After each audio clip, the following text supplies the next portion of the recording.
Alright, folks, so Dragon Ball Super Chapter 59 just came out today, and oh boy, what a disappointment this manga chapter was. The plot went nowhere virtually. Let me spoil it for you, folks. Goku and Moro are still fighting. Vegeta is still nowhere to be found, just watching the fight from whatever Yardrat planet he's on. And the plot advanced literally none. There are no new developments. It's just a chapter of nothing but fighting, which I'm more of a plot-oriented person. I find that to actually be kind of boring. But here's the thing. It says that it was written by Akira Toriyama. That means absolutely nothing to me because, as far as I'm concerned, Akira Toriyama's writing skills really fell off the mark in the Buu saga when he started retconning things out the wazoo and creating character tension that should not have been there in the first place. I mean, the Majin Buu saga was just horribly inconsistent, and this is no different. So let's get into all the reasons why I thought this chapter was such a disappointment. The first thing is that Vegeta is not actually actively involved in the fight yet. Look, Vegeta is still watching from a distance, still just observing, and the characters, Goku and Moro, are just continuing to fight. Again, nothing special there. And it is revealed, the first major inconsistency that's revealed is the fact that basically the only reason why Moro's energy drain is not working on Goku is because he's fast enough. Look how Piccolo's saying, of course, he's moving at top speed to dodge the energy absorption. I could have sworn that it has nothing to do with speed because when these blokes were fighting on Namek, Goku was getting his energy drained the whole time and he didn't even know it because Moro basically had a passive energy absorption attack that was going on the entire fight. So Goku continued to get weaker and weaker. Remember, he was in blue, then he downgraded to red, then he downgraded back to 3, and he started to just get mollywopped by Moro's goons. The idea is that Moro has the ability to sort of just be absorbing energy around people just by being in the room. It's got nothing to do with whether or not the character is moving fast enough to absorb it. Because if that were the case, then Goku should just use instant transmission in blue and be able to beat Moro. So I thought that that was fairly inconsistent. It seems like they're nerfing Moro to try to make Goku more competitive against him rather than actually having Goku come up with some new amazing technique. We've seen Goku do nothing new here. This is a new foe, a chance for Goku to whip out something new, and all he does is pull out more of the same. Now, let's just backtrack and think about how in Dragon Ball Z, as well as in Dragon Ball, Goku always had to come up with something new to be able to beat the enemy. Think about how he had the Super Dragon Fist, which he used against King Piccolo. Think about how when he fought the Saiyans, not when he fought Raditz, but when he fought Nappa and Vegeta, he had the Kaioken up his sleeve. When he fought Frieza, he used the Spirit Bomb. When he first fought Cell, he used full power Super Saiyan. Now, of course, he died to Cell, but the point is, usually the plot is supposed to go that he gets a new technique to beat a new foe. But here he's just pulling out his old bag of tricks, just plot contrived transformation that really doesn't add anything to the story. So that was the first major glaring inconsistency, how Moro's energy absorption works. But then it gets a lot worse because look at how this basically goes. Here we see that it looks right here where Miris and Whis are discussing Goku's progress.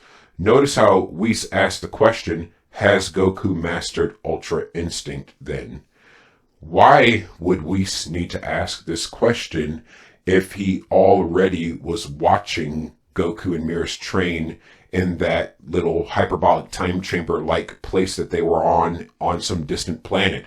You remember a couple chapters ago, it showed Whis looking through his staff, observing Miris and Goku train. In fact, because Goku and Miris were pushing their training too far, that's why Whis even came to kidnap Miris and bring him back to Beerus's planet. I know it wasn't literally kidnapping, but basically he came to pick him up.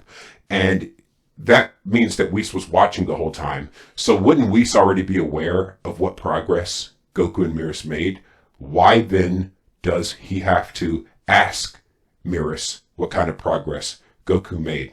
So basically it's revealed that Goku only mastered the black-haired or the gray-haired form of Ultra Instinct Omen. He didn't actually master the white-haired version.